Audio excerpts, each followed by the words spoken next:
僕は25歳まで全く英語ができませんでした。学歴もありません。それでもこのくらい英語喋れるようになるんですよ。Hi everyone, welcome to my channel. ゲーシーです。Today, I'd like to share a bit about myself, all in English. It's just because some of you may be wondering how well I speak English as an English coach. My English is still far from perfect, but I have no trouble in communicating in English. So I believe my English learning methods could help Japanese people to improve their English. I welcome both positive and negative feedback.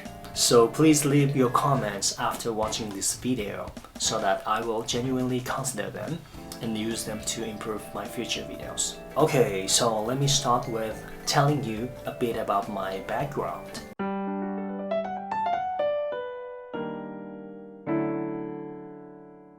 I was born in Japan and raised by a South Korean family. So I am originally Korean, but I have already changed my nationality to Japanese when I was young, so I am currently Japanese. Unfortunately, I don't speak Korean at all.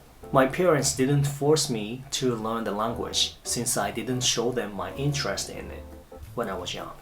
I really wish I did though. I went to regular Japanese schools until I graduated from junior high school in Ibaraki, and I joined high school like everyone else, but left before finishing the first year because I didn't think I was learning anything useful for my future. The reason was that I was already in a music band and I convinced myself to become a professional musician. But my parents suggested that I attend a correspondence high school to get at least graduation certificate instead. So I listened to them and I graduated from high school 1 year behind. I now really appreciate their suggestion.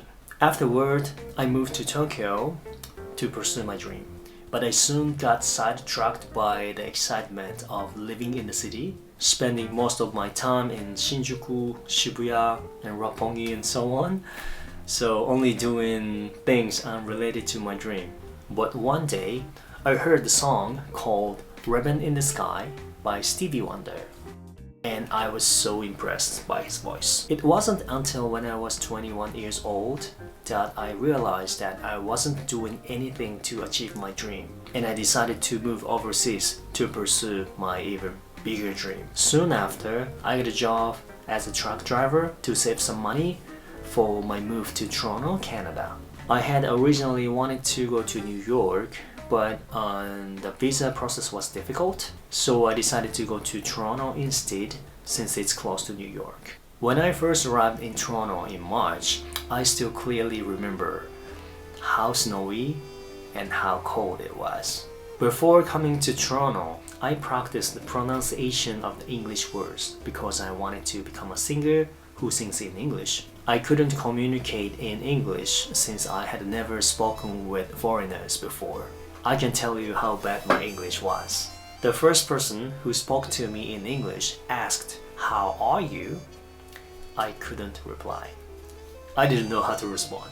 But I did my best to improve my English during my stay in Toronto, which became the foundation of my English learning. I have the other video talking about my life in Toronto. If you're interested in, please check it out later. I ended up not achieving my dream of becoming a singer for a few reasons. But instead, I had my second dream of traveling around the world while I was in Toronto, where I was surrounded by multiple cultures. So after my days in Toronto finished, I traveled to nearly 20 countries and even some areas in Japan for a bit. It was a great experience exploring the world. But when I turned 33, I started feeling worried about my future and thought that my English skills could be a valuable asset to Japanese companies looking for Japanese English speakers. So I decided to use my language abilities to get a job at an IT help desk, which was my first real full-time job as an employee. It was definitely no problem working with the company, but after 2 years on the job, I found myself getting bored with the passive nature of the work, which mostly involved waiting for calls from customers and solving their problems. So I started looking for another job as a salesperson because I thought it would involve building new business relationship with customers and be more exciting. Fortunately, I was able to find a job as a salesperson I wanted, and I was assigned to a company's overseas business. I loved the opportunity to travel to different countries on business trips, and I had a plan on staying with the company for a long term. But when the COVID pandemic hit, our overseas business was severely impacted, and I was reassigned to a domestic business until everything gets back to normal. Actually, during my 3 years with the company, I got married and I had a son.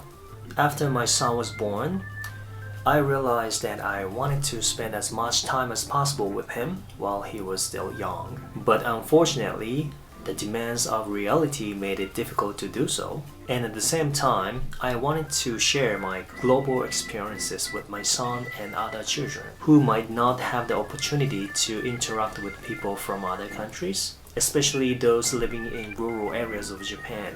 So I made a decision to start my own business, which offers cross-cultural exchanges for children and teach them English. By pursuing this venture, I believed I could manage my time effectively and take full responsibility for my life. When I approached my boss with my plans, I offered to continue working for the company as a freelance salesperson only for their overseas business. He accepted my resignation and my offer, so here I am. はい、ということでいかがでしたでしょうか。かなり駆け足で、僕の生い立ちからですね、今に至るまでをお話しさせていただきました。だいぶ内容としてはですね、もちろん端折ってますが、この動画の目的は、実際の僕の英語力を見ていただいて、皆さんに僕が発信しているこの英語習得方法の内容が皆さんの英語学習に役立つと思っていただけたら嬉しいなという思いで、作りました。もう一度お伝えすると、僕は25歳まで全く英語ができませんでした。学歴もありません。それでもこのくらい英語喋れるようになるんですよ。ただ簡単にとは言いません。やっぱり頑張りましたし、正直今でも頑張ってます。だから今でも僕の英語力は伸び続けてます。なので皆さんの英語力も今からでも絶対遅くないです。僕も実際に今年40なんですけれども、生きてる間にですね、あと2言語ですね、話せるようになりたいと思ってます。なので、もうそろそろですね、次の言語に取り掛かろうかなと思っています。ということで、いいねと思ってくれた方はぜひ、グッドボタン、そしてチャンネル登録またの方はぜひチャンネル登録していただいて、今後もですね、僕と一緒に英会話レベルをアップしていきましょう。Thanks for watching. I hope to see you soon. Bye bye.